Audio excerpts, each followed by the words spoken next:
Alright, this is Boxing with the Truth, and you're here with the Truth today on December 28th, 2014. And we're going to do an interview with pro fighter Butterbean. If you're not familiar with Butterbean, he actually is a pro boxer, pro kickboxer, pro MMA, pro wrestler, and he started his career in tough man competition. How you doing today, Butterbean? Doing wonderful. How about yourself?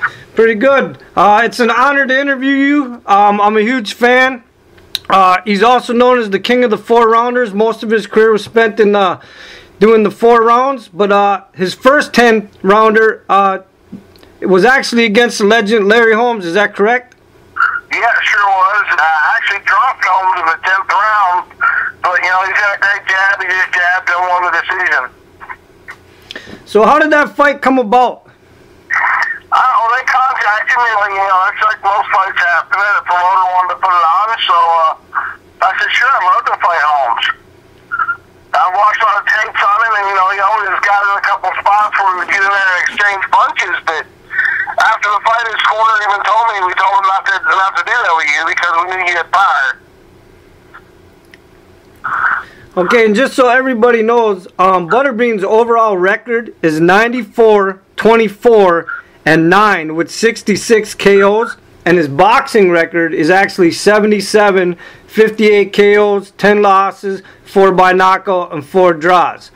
But he started in tough man, like I said, and he didn't do any amateur boxing, so most people would consider that your amateur boxing, which his record actually is 56 and 5. That's pretty impressive, Butterbean. No, I had over 100 tough man fights. Oh, you had over 100. Yeah, over 100 tough man fights. Okay, because I saw somewhere they only had it listed 56 and 5. Yeah, it's way off. Do you by any chance? Tough man really don't keep records. I had about 7 losses out of like 98. Wow.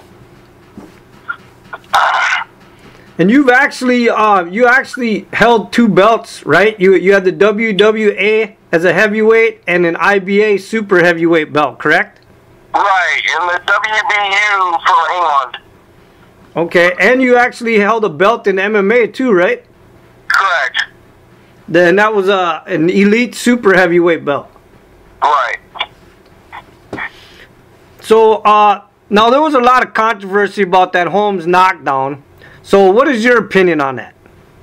Well, you know, I caught him with a good punch and he went down. You know, he can whine and complain like he likes to do, but his butt was on the mat for my punch.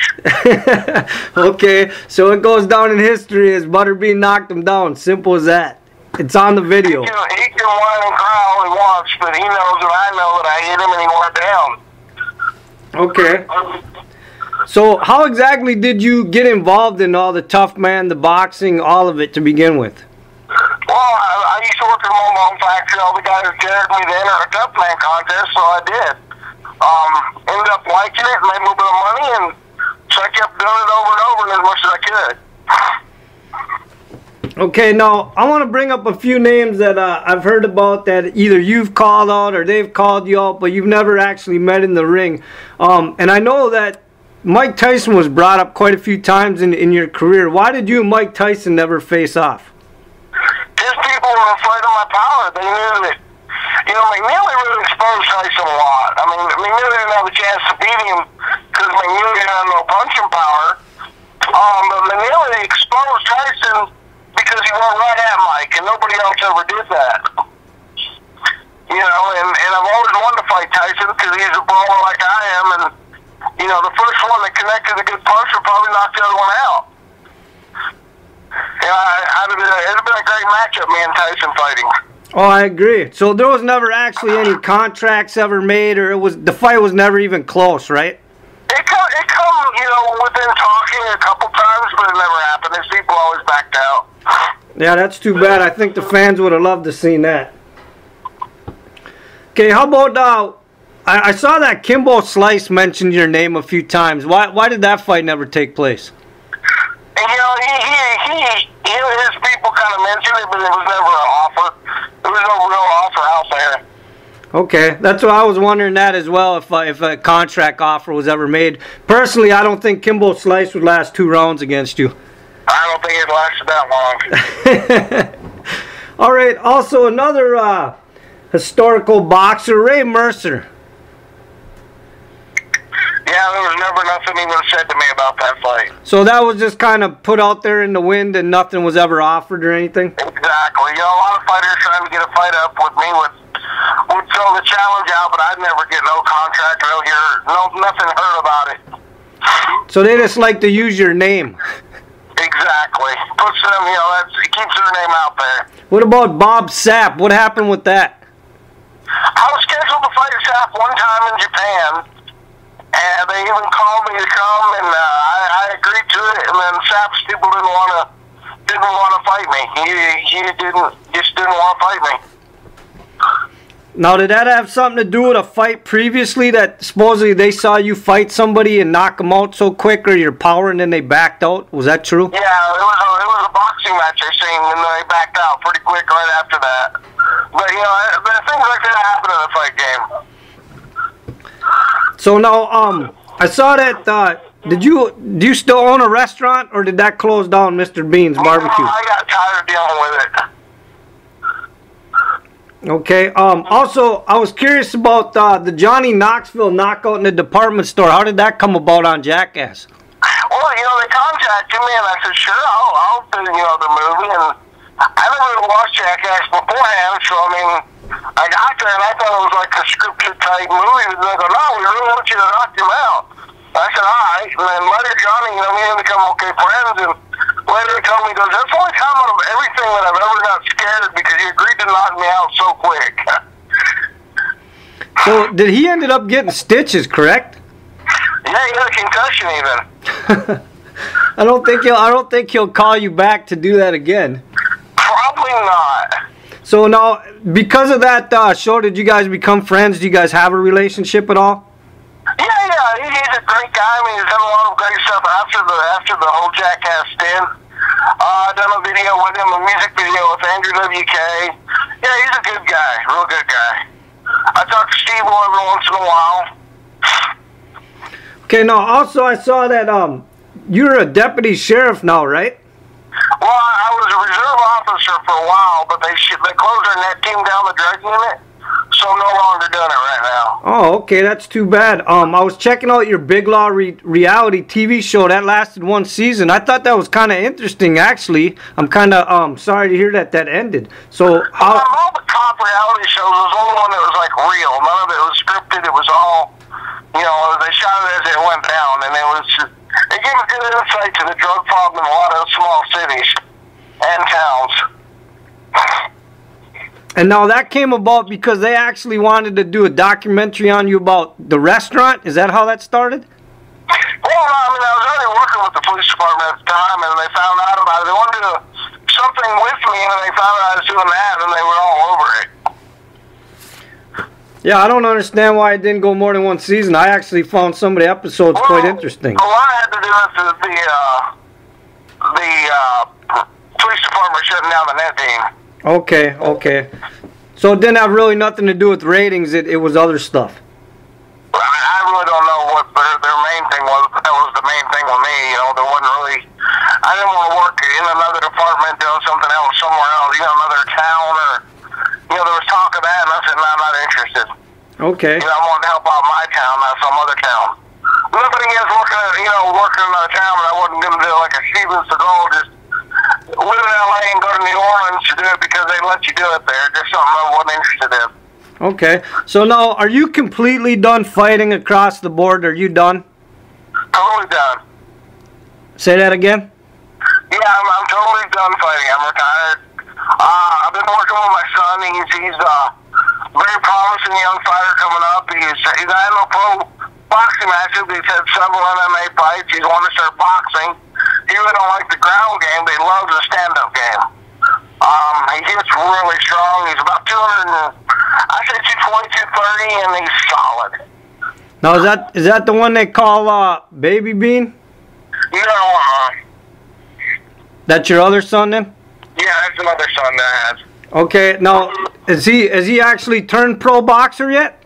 Well, he's working with the police department in the jail system, so he don't really have have time to train and get ready for a fight because of the hours you work at the jail. So now, is that the only involvement you still have in the fight game, helping your son train, or are you doing other things in the boxing? No, that's about it. So what are you doing right now? Now that you're no longer a deputy sheriff, you're not fighting. I do all my craft work, and I enjoy, spending time with grandkids. Okay, so basically, Butterbean is retired and he's a grandfather. Correct. Whoever thought we'd be saying that? Exactly, nobody. Well, I have followed some of your career. I have watched many of your fights, and like I said, I am a true fan. And I love the fact that you wore the American flag trunks your whole career. So, well, I was always proud to be an American. And a lot of fighters, they'll wear it just because it's the 4th of July or something like that. But I wear it all the time because I've always been, proud to be an American. And America is a force to be reckoned with, in all kind of fighting. And, that's something I wanted to show that I was proud to be an American. Well, that's good to hear. Did you ever have any superstitions or rituals or habits before a fight? No, never did. No. I mean, I had routines I'd go through, but it wasn't no superstitions or anything like that. I'll tell you a funny story about the flag trunks. I was fighting at Caesar's Palace, and my trainer had his family out there, and they were walking through, and it was near the 4th of July, so, everything was red, white, and blue, and his daughter looks up to him and goes, this Butterbean stuff's really taking off. Yeah, the red, white, and blue is everywhere. That is pretty funny. And one of the other fights I took my little girl, she was probably 4 or 5 at the time, and Mario Lopez was a friend of mine, and he came up and goes, Bean, who's the little princess? And that's what I always call my daughter. She looked at me and she goes, how do you know my name? So speaking of Mario Lopez being one of your friends, I also heard that Jay Leno is one of your friends. Is that true? Yeah, I've been on the show probably 9 or 10 times now. He was a great guy, really was. When I done the show, he was a wonderful guy. Done a great job. Everybody liked him. So you just don't seem like the type of guy that hangs out with a lot of celebrities, but you have some celebrity friends? Oh, yeah. I mean, they're just regular people. I mean, I've run into, Bruce Willis at the Olympics when it was in Atlanta. We sat and talked for a little while. A ton of celebrities I've met backstage at the fights. Will Smith was probably one of my favorite celebrities that I've met, him and his wife, Jada. Great people. I mean, there's only been a few out there that I didn't care for. They acted stuck up and snotty and things like that. But, they're regular people. They just have a unique job. So, how would you say that the fight game overall has affected your life? Oh, majorly. I mean, it's given me experiences that not many people can, say that they've got to do or done, or places you fought. I mean, I fought at the Playboy Mansion a couple times. Hep was become a good friend of mine. I've done a lot of different stuff. I had a lot of experiences, a lot of fun, and now I'm getting to relax with my grandkids.